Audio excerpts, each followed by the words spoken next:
हाय दोस्तों, आपका हमारे चैनल में स्वागत है।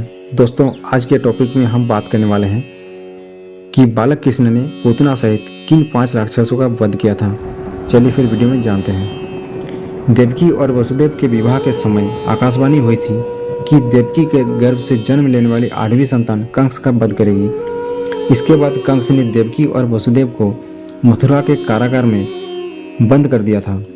कारागृह में कंस ने देवकी और वसुदेव की 7 संतानों का वध कर दिया। 8वीं संतान के रूप में श्री कृष्ण का जन्म हुआ और भगवान की माया से वसुदेव ने बाल गोपाल को यशोदा के घर में पहुंचा दिया। कुछ ही समय बाद कंस को मालूम हो गया कि देवकी की 8वीं संतान का जन्म हो चुका है और वो गोकुल में है। इसके बाद कंस ने कई राक्षसों को बालक कृष्ण को मारने के लिए भेजा, लेकिन बालक कृष्ण ने सभी राक्षसों का वध कर दिया। सबसे पहले बालक कृष्ण ने पूतना का वध किया। पूतना के विषय में तो काफ़ी लोग जानते हैं। वह कंस द्वारा भेजी गई एक राक्षसी थी और श्री कृष्ण को स्तनपान के जरिए विष देकर मार देना चाहती थी। पूतना कृष्ण को विषपान कराने के लिए एक सुंदर स्त्री का रूप धारण कर वृंदावन में पहुंची थी।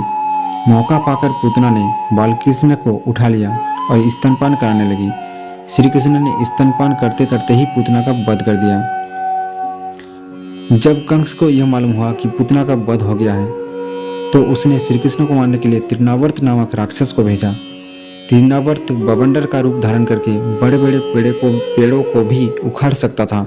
तृणावर्त बवंडर बनकर गया और उसने बालक कृष्ण को अपने साथ उड़ा लिया।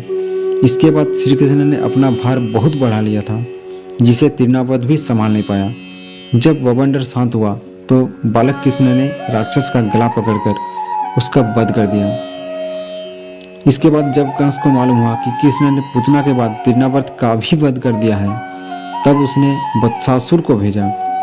वत्सासुर एक बछड़े का रूप धारण करके श्री कृष्ण की गायों के साथ मिल गया। कान्हा उस समय गायों को चरा रहे थे। बालकृष्ण ने उस बछड़े के रूप में दैत्य को पहचान लिया और उसकी पूंछ पकड़कर उसको घुमाया और एक वृक्ष पर पटक दिया। यही उस दैत्य का वध हो गया। वत्सासुर के बाद कंस ने बकासुर को भेजा। बकासुर एक बगुले का रूप धारण करके श्री कृष्ण को मारने के लिए पहुंचा था। उस समय कान्हा और सभी बालक खेल रहे थे। तब बगुले ने कृष्ण को निगल लिया और कुछ ही देर बाद कृष्ण ने उस बगुले को चीरकर उसका वध कर दिया। बकासुर के वध के बाद कंस ने कान्हा को मारने के लिए अघासुर को भेजा। अघासुर पूतना और बकासुर का छोटा भाई था।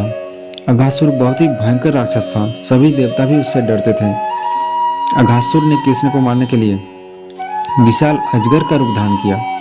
इसी रूप में अघासुर अपना मुंह खोलकर रास्ते में ऐसे बन गया जैसे कोई गुफा हो। उस समय श्री कृष्ण और सभी बालक वहां खेल रहे थे। एक बड़ी गुफा देखकर सभी बालकों ने उसमें प्रवेश करने का मन बनाया।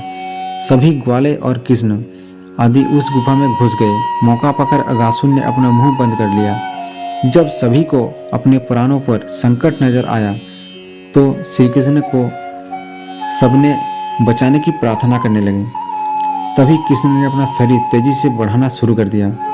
अब कान्हा ने भी विशाल शरीर बना लिया था। इस कारण अघासुर का सांस फूल रहा था, वह सांस भी नहीं ले पा रहा था। इसी प्रकार अघासुर का भी वध हो गया। दोस्तों, इस प्रकार बालक कृष्ण ने अपनी छोटी सी उम्र में ही इतने सारे भयानक असुरों का वध किया था। दोस्तों, अगर वीडियो अच्छा लगे तो लाइक करना, शेयर करना, कमेंट करना। जय श्री कृष्ण।